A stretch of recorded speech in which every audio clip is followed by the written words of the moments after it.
അയ്യടാ ബോധല്ലോ തിരന്റെ മതില് പോണ് വണ്ടി തോട്ടിക്ക് കുറച്ച് മുന്നിക്ക് കിട്ടോ മുന്നിക്ക്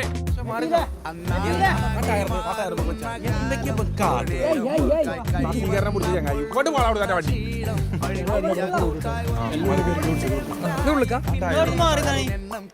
വണ്ടി കളിച്ചാൻ വേണ്ടിട്ടല്ല ഓൻ അറിയ വണ്ടി ലാസ്റ്റേ പോകുള്ളൂ. ഈ സാധനം ഫുള്ളെങ്കിൽ കയറ്റിട്ട് അത് പോകുള്ളൂ ഓന് വ്യക്തമായിട്ട് അറിയാം.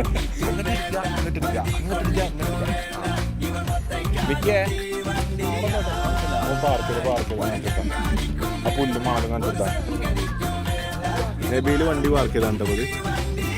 ഒരു വണ്ടി ഇത്രയും നേരം അവന്റെ കയ്യിൽ സ്റ്റിയറിംഗ് ഉണ്ടായിട്ട് പാർക്ക് ചെയ്താണ് ഇപ്പൊ കണ്ടത്. ഇത്ര ഉള്ളൂ ഞങ്ങളെ ബുദ്ധി.